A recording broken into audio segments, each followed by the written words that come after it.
Faithfulness is the assurance of things hoped for, the conviction of things not seen.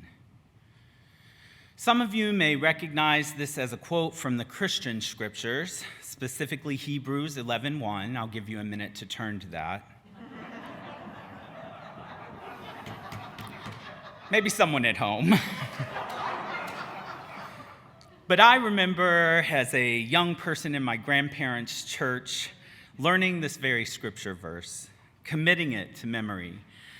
Memorizing scriptures was a large part of my Southern Baptist upbringing.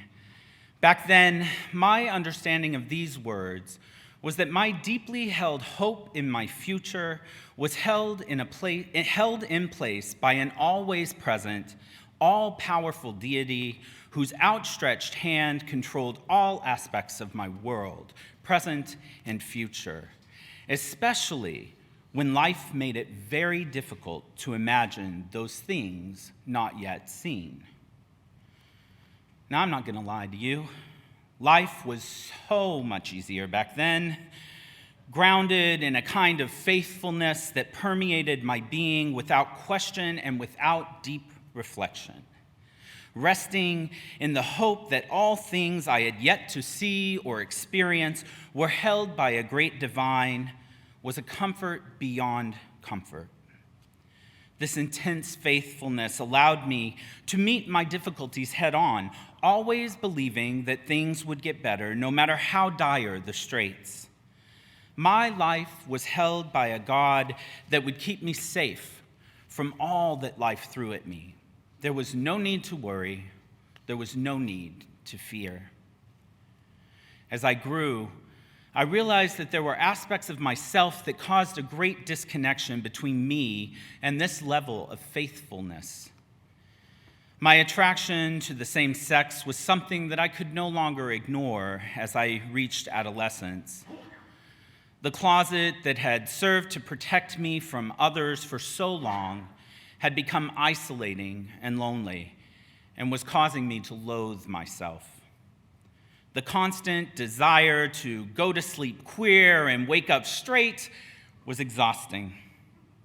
It was a recurring nightly ritual that I performed with all the faithfulness in my heart that I could muster.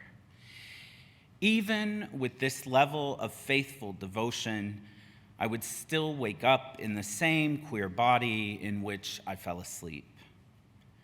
The faithfulness to an unknown entity and its apparent inability to transform me into something less crooked and more straight seemed to declare at best the existence of an imperfect God, and at worst, no God at all.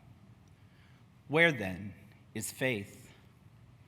This crisis of self and faith really ended up forcing me to understand that my faithfulness, as I had defined it, was simply not enough. I was going to be queer forever, and my ideas of God and faith would need to be bigger, at least, than the box of my childhood Christianity. In some ways, the realization that my notions of the divine were too small continued to nudge me out of the closet and invited me to rethink my notions of faithfulness. Around this time, I began to see examples of people like me finding each other and caring for one another. One fond memory I have was well into the AIDS epidemic around 1987. I remember waking up one morning to see on the news a group of clearly homosexuals. That's how we say it in Texas, homosexuals. They were protesting right outside the seat of the finance of our nation, the New York Stock Exchange. I was amazed to see a level of camaraderie and sense of community and passion and love present there on my television. And I remember hoping that my miserable high school journey would end soon so that I might find a new community, one similar to the protesters I was watching. While I was only 16 at the time, I saw profound love in those who participated in this televised, what ended up being the first AIDS Coalition to Unleash Power, or ACT UP, protest. Examples of people who loved themselves and each other beyond measure demonstrated to me a reason to cling to hope and believe in things unseen, at least in a new way. Not a faithfulness that required allegiance or ignorance of the present, but one rather that would require my full participation and, yes, some surrender of self to a greater thing, a greater team, a greater community. I now realize that this was a moment when my external faithfulness of old was beginning to transform into something more, perhaps an internal faith-filledness. While it took me many more years to inch my way out of the closet, fully loving myself is the way that I connect to that same love that I witnessed so many years ago on my TV screen. This very community is a living and breathing example of the embodiment of that kind of greater love. We hold each other in our times of great joy and sorrow. We honor our connection to each other and remain connected even in the middle of a global pandemic which threatened disconnection to all of us. We continue to act in ways that demonstrate care for the most vulnerable in our community through vaccination and mask wearing.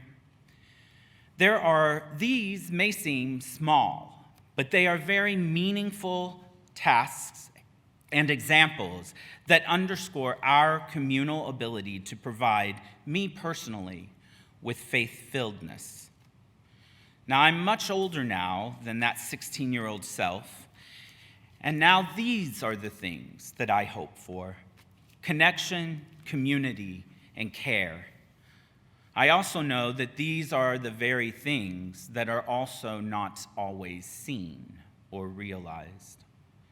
I believe that we all have the capacity to embrace care for one another in ways that are transformational, but we have to lift those practices up and push ourselves often out of comfort and into an unknown space, having the faith-filledness that this community is moving me toward love helps me do that.